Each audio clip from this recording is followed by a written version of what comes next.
খেয়ে না খেয়ে দিন প্রচারের কাজে নিজেকে দিয়েছ বিলিয়ে, তায়েফের কাফিরেরা চিনল না সে আলো, দুষ্ট ছেলেদের পিছু দিল লেলিয়ে।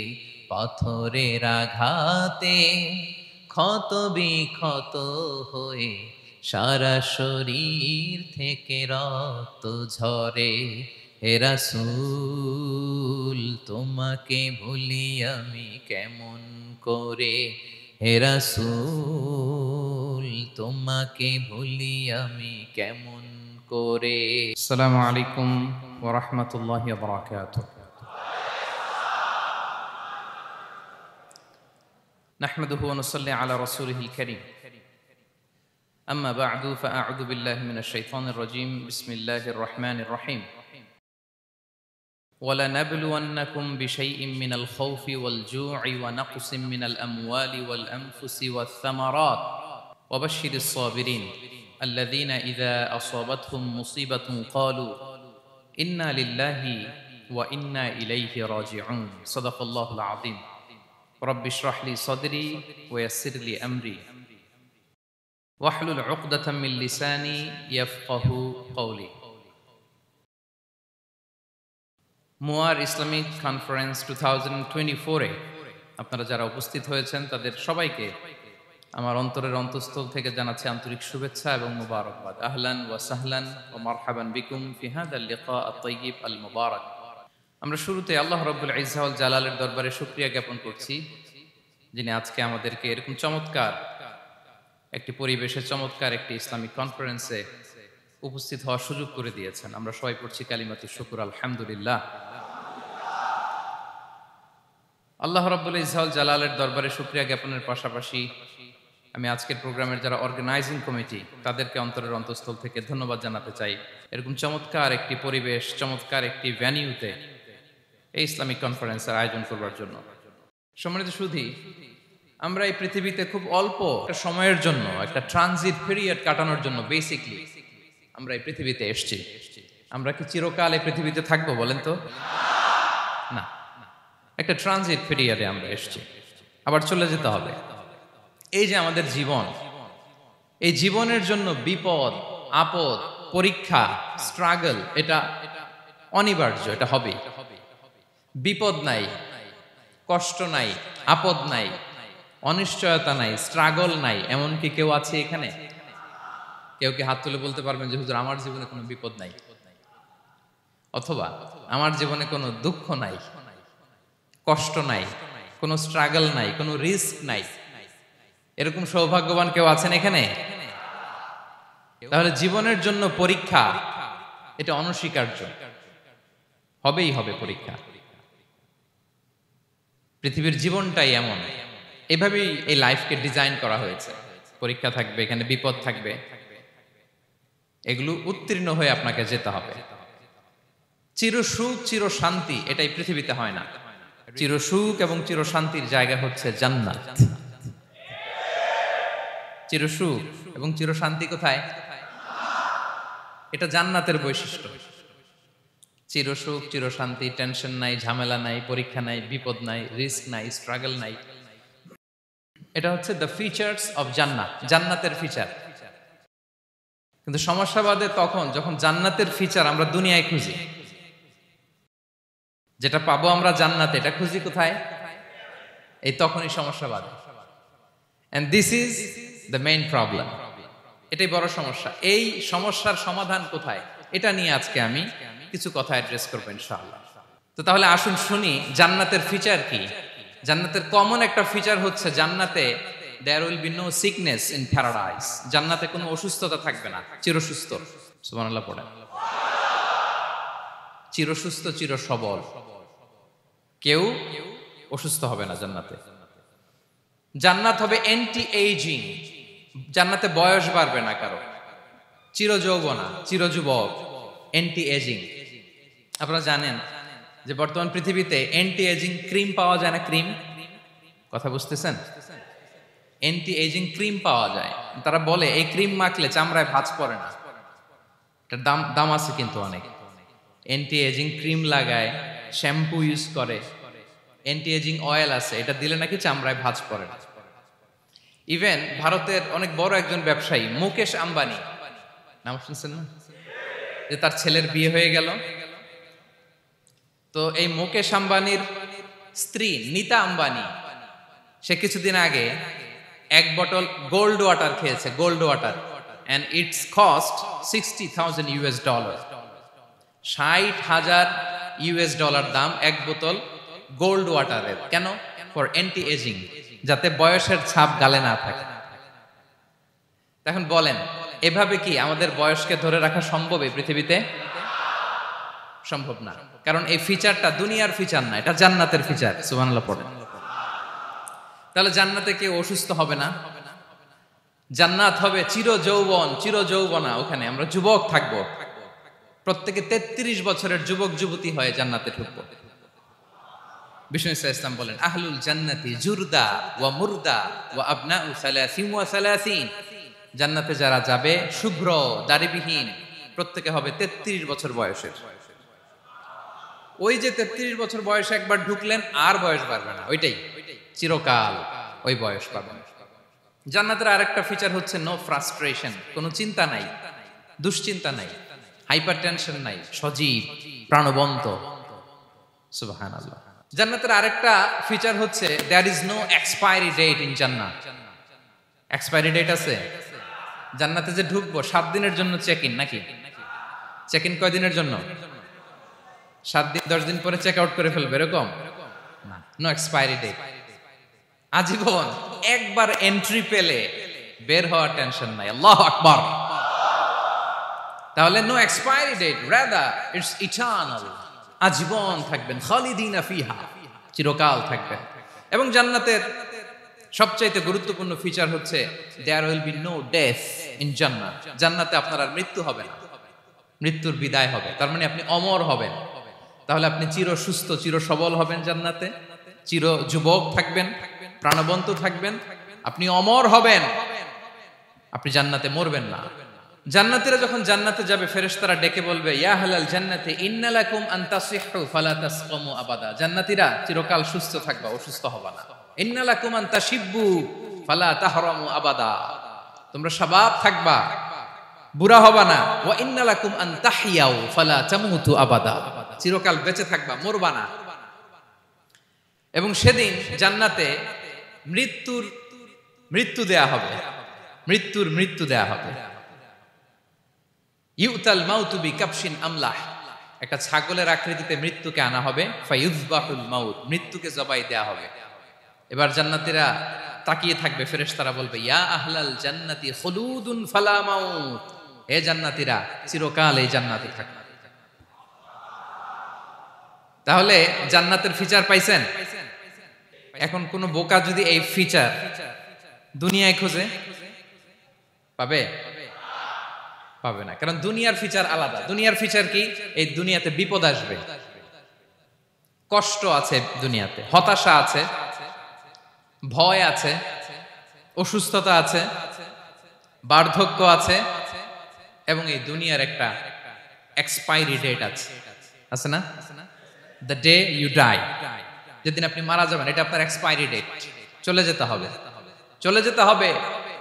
এই পৃথিবীতে মৃত্যুর অস্তিত্ব আছে, সবকিছু থমকে দিয়ে, আপনাকে চমকে দিয়ে মৃত্যু চলে আসবে, ঠিক কিনা বলেন? তাহলে এগুলো হচ্ছে দুনিয়ার ফিচার। এই দুনিয়াতে বিপদ আপদ, কষ্ট, ঝুঁকি, স্ট্রাগল, বার্ধক্য, অসুস্থতা, এগুলো নিয়ে আমাদেরকে টিকে থাকতে হয়। এটা দুনিয়ার ফিচার, মিলায় ফেললে হবে না। জান্নাতের ফিচার একটা, দুনিয়ার ফিচার আরেকটা। দুনিয়াতে কষ্ট থাকবে, বিপদ আপদ থাকবে।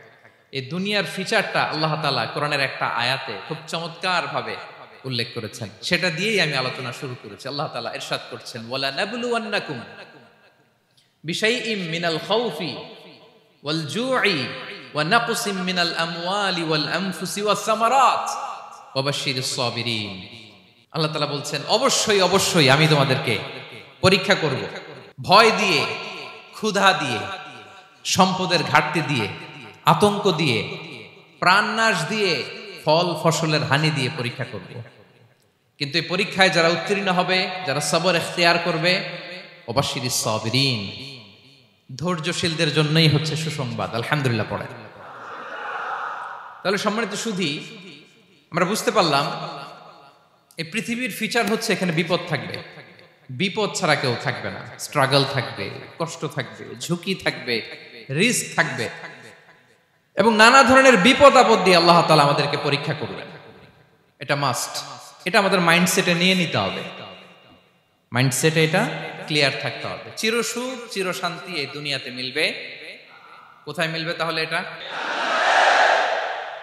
তাহলে বিপদ আসবেই, আপদ আসবেই, পরীক্ষা থাকবেই আমাদের জীবনে। তবে ইন্টারেস্টিংলি মজার বিষয় হচ্ছে পরীক্ষাটা এক একজনের এক এক রকম। পুরো পৃথিবীটা একটা পরীক্ষা ক্ষেত্র, কিন্তু কারো প্রশ্নপত্রের সাথে কারো প্রশ্নপত্রের কোনো মিল নাই। সুবহানাল্লাহ। আমার পরীক্ষা একরকম, আপনার পরীক্ষা আরেক রকম, ওই ভাইয়ের পরীক্ষা আরেক রকম, ওনারটা আরেক রকম। সবাই পরীক্ষার্থী, সবাই পরীক্ষার্থী, কিন্তু কারো প্রশ্নপত্রের সাথে কারো প্রশ্নপত্রের কোনো মিল নাই। কারোর জন্য পরীক্ষা হচ্ছে সে খুব অসুস্থ, প্রচন্ড অসুস্থতা, তার জন্য পরীক্ষা। ক্যান্সারের রোগী, দুরারোগ্য ব্যাধি, ডক্টর বলছে 4th স্টেজে চলে আসছে, কয়েক মাস বাঁচতে পারে, এটা তার জন্য পরীক্ষা। আবার কারো দেখবেন যে খুব একটা অসুস্থতা নাই, অসুস্থতার ঝামেলা নাই, কিন্তু তার দারিদ্রতা আছে, তার আর্থিক অনটন, এটা তার জন্য পরীক্ষা। আবার কারো দেখবেন অসুস্থতাও নাই, দারিদ্রতাও নাই, তার দাম্পত্য জীবনের সমস্যা আছে না নাই? অনেকের দেখবেন এগুলো কোনোটাই সমস্যা না, তার ছেলে কথা শোনে না, মাদকাসক্ত। আহা, মাদকাসক্ত, রিহ্যাবে পাঠায়, আবার আসে, আবার গাঁজা খাওয়া শুরু করে, আছে না নাই বলেন? দেখেন তার পরীক্ষাটা আবার আলাদা। অনেকের দেখবেন মেয়ে বাবার কথা শোনে না। আবার অনেকের দেখবেন যে ব্যবসায় সমস্যা, লসের পর লস, লাভ উঠাতে পারে না। তাহলে পরীক্ষা ছাড়া, বিপদ আপদ ছাড়া দুনিয়াতে কেউ নাই, কেউ নাই প্রিয় ভাইরা। এটা আমাদের মাথায় রাখতে হবে। পরীক্ষা আপনাকে দিতেই হবে, পরীক্ষা দিয়ে দিয়েই নিজেকে প্রমাণ করতে হবে। আর এক একজনের পরীক্ষাটা এক এক রকম, কারো পরীক্ষার সাথে কারো পরীক্ষার কোনো মিল থাকবে না। তো মাঝে মাঝে আমরা এটা ভুলে যাই। আল্লাহ তাআলা কালামে পাকে রিমাইন্ডার দিয়ে আমাদেরকে স্মরণ করিয়ে দিতে চান যে এই পৃথিবীতে আসলে তোমরা এসেছো পরীক্ষা দিতে। এটাই জীবনের বড় বাস্তবতা। আমাদের জীবনে যত হতাশা, আমাদের জীবন নিয়ে যত অভিযোগ, আমাদের মনে যত কষ্ট, আমাদের হৃদয়ের ভেতরে যত অস্থিরতা, তার মূলে হচ্ছে এই সমস্যা যে আমরা ভুলেই গেছি আমরা পরীক্ষা দিতে আসছি। এটা যদি ভুলে না যান, এটা যদি আপনার মাইন্ডসেটে থাকে যে পুরো জীবনটা একটা পরীক্ষা, তাহলে দেখবেন কোনো কিছু আপনাকে কাবু করতে পারবে না। আপনি হতাশ হবেন না, জীবন নিয়ে আর অভিযোগ থাকবে না, আপনি ভেঙে পড়বেন না, সব অভিযোগ হতাশা দূর হয়ে যাবে। তার মানে বুঝতে পারলাম পরীক্ষা আপনাকে দিতেই হবে। পরীক্ষা দেয়া ছাড়া এই পৃথিবী থেকে চলে যাওয়ার কোনো চান্স বা সুযোগ আমাদের কারো নেই। সূরাতুল আনকাবুতে আল্লাহ তাআলা এই কথাটা আরো চমৎকার ভাবে বলেছেন। আল্লাহ তাআলা ইরশাদ করছেন, আহাসিবান নাসু আইয়ুতরাকু আইয়াকুলু আমান্না ওয়া হুম লা ইফতানুন ওয়ালাকাদ ফাতান্নাল্লাযীনা মিন ক্বাবলিহিম ফালা ইয়া'লামান্নাল্লাহু আল্লাযীনা সাদাকু ওয়া লা ইয়া'লামান্নাল কাযিবিন। আল্লাহ বলেন, মানুষ কি ভেবেছে সে শুধু বলবে আমি ঈমানদার আর তাকে আমি জান্নাতে ঢুকাই দিব? না, কখনো না, কোশ্চিন কালেও না। বরং পূর্ববর্তী কালে যারা পৃথিবীতে এসেছিল তাদেরকে আমি পরীক্ষা নিয়েছি, পরীক্ষা করেছি, এবং তাকেও ঈমানের প্রশ্নে সে সত্যবাদী না মিথ্যাবাদী পরীক্ষা দিয়ে দিয়ে নিজেকে প্রমাণ করতে হবে। ঠিক কিনা বলেন? পরীক্ষা দিয়ে আপনাকে প্রমাণ করতে হবে। এবং এই পরীক্ষার ব্যাপারটা, এটা যে শুধু আমরা সাধারণ মানুষ আমাদের জীবনে দুঃখ বিপদ পরীক্ষা, এমনটা না। এই পৃথিবীর সবচাইতে শ্রেষ্ঠ মানুষ যারা ছিলেন তাদেরকে আল্লাহ পরীক্ষা নিয়েছেন। বলেন তো এই পৃথিবীতে সবচাইতে শ্রেষ্ঠতম মানুষ কারা? সবচাইতে শ্রেষ্ঠ ভালো মানুষ কারা ছিল পৃথিবীতে? বলেন তো নবীরা। আওয়াজ করে বলেন তো কারা? তো বলেন তো নবীদের জীবনে পরীক্ষা ছিল কি ছিল না? হ্যাঁ ছিল। বেশি না কম? বিষ্ণু ইসলামকে জিজ্ঞাসা করা হলো, আইয়ুন নাসি আশাদ্দু বালাআন ইয়া রাসূলুল্লাহ, হে আল্লাহর রাসূল, এই পৃথিবীতে কাদের জীবনে পরীক্ষা বেশি? বিষ্ণু ইসলাম বললেন, আল আম্বিয়া, নবীদের জীবনে। আল আম্বিয়া সুম্মাল আমসাল ফাল আমসাল, সবচাইতে জীবনে পরীক্ষার সম্মুখীন সবচাইতে বেশি হয়েছেন নবীরা। তারপরে নবীদের পরবর্তী অবস্থান যাদের, সিদ্দিকিন যারা, সোহাদা যারা, সলিহিন যারা, আল্লাহওয়ালা যারা, তাদের জীবনে পরীক্ষা বেশি। ইউবতালার রাজুলু আলা হাসাবি দীনি, ব্যক্তির দিনদারি যত বেশি তার জীবনে আল্লাহর পরীক্ষাও তত বেশি। আপনি আল্লাহওয়ালা হবেন, আপনার জীবনে পরীক্ষাও অনেক বেশি। এজন্য ইমানদার হওয়া যেমনি মর্যাদার, ইমানদারের জীবনে পরীক্ষাও হবে অনেক বেশি। এবং পরীক্ষা যত বড়, খেয়াল রাখতে হবে, মন খারাপ করার কোনো সুযোগ নেই। পরীক্ষা যার জীবনে যত বড়, সেটাতে সফল হতে পারলে ওটার প্রতিদানও বড়। পরীক্ষা যত বড়, এটাতে সাকসেস হইতে পারলে এটার রিওয়ার্ডও তত বড়। বিষ্ণু ইসা ইসলাম বলেন, ইযামুল জাযাই মাআ ইযামিল বালা, বালা যত বড়, জাযাও তত বড়, প্রতিদানও তত বড়। আপনারা নবীদের জীবনে যদি খেয়াল করেন, দেখবেন যেই নবীর জীবনে পরীক্ষা যত বেশি, সেই নবীর জীবনে সফলতাও তত বেশি। সাইয়েদনা ইব্রাহিম আলাইহিস সালামের কথাটা একটু খেয়াল করেন তো, বলেন তো ওনার জীবনে পরীক্ষা কেমন ছিল, বেশি না কম? ওনার জীবনের পরীক্ষা থেকেই তো আমরা এই শব্দটা ব্যবহার করি, আমরা বলি অগ্নি পরীক্ষা। কি বলি? মানে আগুনে নিক্ষেপ করা হয়েছে সাইয়েদনা ইব্রাহিম আলাইহিস সালামকে, তাও স্বাভাবিকভাবে না, উলঙ্গ করে, ন্যাকেট করে ওনাকে অপমানিত করবার জন্য ওনার গায়ের জামা কাপড় খুলে উলঙ্গ অবস্থায় আল্লাহর খলিল সাইয়েদনা ইব্রাহিম আলাইহিস সালামকে অগ্নিকুণ্ডে নিক্ষেপ করা হয়েছিল। এরকম এক্সপেরিয়েন্স এই অডিটোরিয়ামের ভেতরে আমাদের কখনো হয়েছে? তাইলে সাধারণ মানুষের জীবনের পরীক্ষা আর নবীদের জীবনের পরীক্ষার মধ্যে পার্থক্য আছে না নাই? ওই পরীক্ষায় উনি পাস, পারা যাবে তো ইনশাআল্লাহ। আল্লাহ তাআলা আমাদের সবাইকে বিপদে আপদে ধৈর্য ধারণ করার তৌফিক দান করুক। নবীরা তাদের জীবনে যেভাবে স্ট্রাগল, আপস এন্ড ডাউনস, বিপদগুলোকে, টেস্ট এন্ড ট্রায়ালগুলোকে ডিল করেছে, আমরা যেন সেভাবে ডিল করতে পারি, আল্লাহ তৌফিক দান করুক। আল্লাহ তাআলা আমাদের সবাইকে কথাগুলো বোঝা আর আমল করার তৌফিক দান করুক। হাযা মা ইনদি ওয়াল ইলমু ইনদাল্লাহি আলাইহি তাওয়াক্কালতু ওয়া ইলাইহি উনীব। ওয়াসসালামু আলাইকুম ওয়া রাহমাতুল্লাহি তাআলা ওয়া বারাকাতুহু।